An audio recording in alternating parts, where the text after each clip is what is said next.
Joe, how you doing? Real good. How are you guys? Good.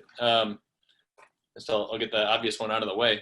What are your impressions of Jameis now that you've gotten to see him on the field for a couple of days? Real good. I mean, you can see why he was drafted so high. I mean, real good arm. Been throwing the ball well. Smart, learns well, and loves football. You know, real enthusiastic. Brings a lot of energy out there. So, been real impressed with him so far. Next question's from Amos Morale. Amos? Yeah, Coach, you mentioned the enthusiasm. I believe it was Jared Cook who said last week something about the first time he got in the huddle with Jameis. I don't know. Have you noticed that he tends to be intense in the huddle or anything about that? Yeah, I mean, whenever he goes intense on everything. You know, he's out front a lot of the times in the conditioning, and so whatever he's doing, he's fired up about. And yeah, you can feel that in the huddle and the way he plays the game. So it's been good. Next question's from Nick Underhill. Nick?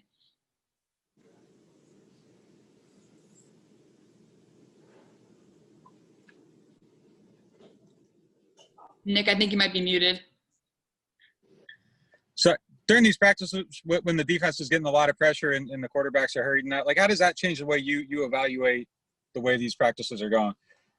Oh, I think every rep you're evaluating, how the quarterback responds to the situation, and the first thing is don't let a bad situation get worse. So you understand when he's under duress and how that affects his ability to make a completion, but you're still expecting him to make good decisions and not do something silly just because he's under pressure. And I think the guys have handled it well. Next one's from Luke Johnson. Luke? Joe, last time we talked to you, I asked you a question about turnovers, and you said, Drew just kind of decided to stop throwing picks. How rare is that for a guy to just identify that one thing that's maybe he considers a problem in his game, and then to literally go out and just eliminate it?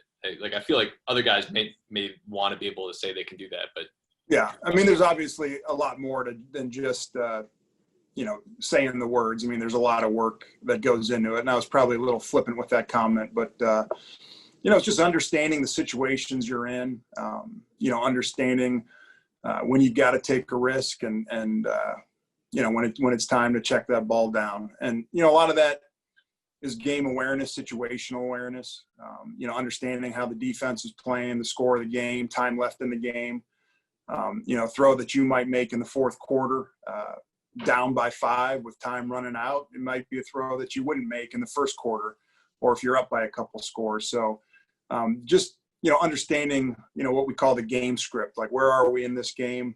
What's required of you? And, it's a lot easier to make good decisions when it's a favorable game situation. And, I think all those things work into it. And, just understanding that 5-yard completion that's wide open is better maybe than that 20-yard completion that might come with a little more risk. So it's not a simple thing to do. It takes a lot of work and situational awareness. And, that was all part of it. And we've been real fortunate here that we've been in a lot of good game situations where he's able to do that.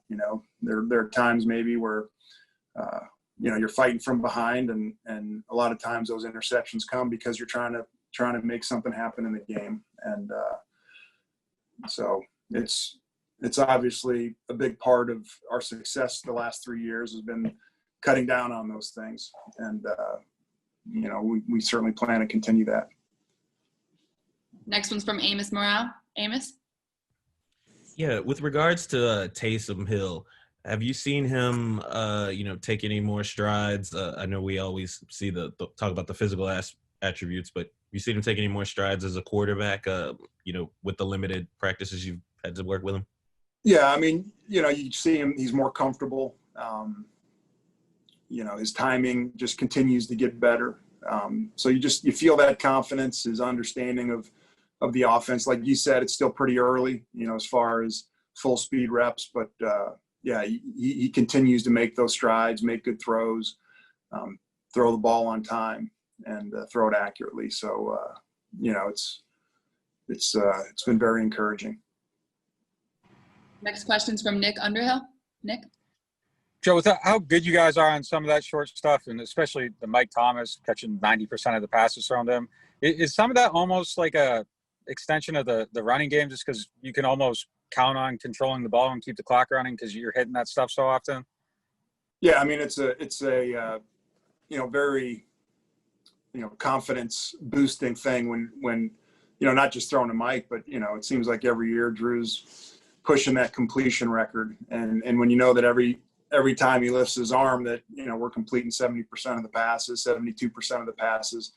But a lot of that is also a function of how good our run game's going as well. The better you run the ball, the more favorable looks you often get to throw it. And you add that, you take into account Drew's accuracy, his smart decision-making, the reliability of our receivers. Mike obviously is most reliable receiver in the game, but we've got a lot of other guys that are reliable as well. And there's just a lot of variables that go into that. And, be able to run the ball effectively and then pass at an efficient rate is, it's a good formula for being successful on offense. Next question's from Luke Johnson. Luke? Joe, what are those Saturday night meetings like when you guys are all getting together, you, Drew, Sean, Pete, and everybody for the kind of like that final systems check? Yep. Well, it's it's just that last part of the routine. Routine is probably the wrong word, but just the process. A lot goes into our game planning, and we end up with a lot of plays, and probably more plays than we can run. And so, after you've gone through the whole week of practice, you've been able to watch on film what you've done. I think every day that goes by during the week, you get a better feel for the defense that you're facing. More confident in what they're doing as far as your ability to recognize it and attack it. And, so that's kind of the time where we're able to really highlight our favorite plays, in each situation. So first and second down, here's our favorite, Drew's favorite, 4, 5, 6 play actions and his favorite 3 steps. And then third and short, what are the pass plays that are our favorites? And so, I think it helps Drew, anticipate exactly what is on Sean's mind for what he expects to call. And then it also helps Sean call the game, knowing the plays that Drew feels the most confident on. And it's we always have snack afterwards, so I'm always looking forward to getting to the food, but it's an important part of the process. And, I think it's helps the quarterback go into that game with a lot more confidence and helps Sean look at his call sheet and know exactly what that quarterback likes the most. And Drew does have a lot of input in those, right? Like saying, "Hey, this is what I feel most comfortable." Oh, for sure. Yeah, I mean that's what the whole, a large part of what that exercise is for.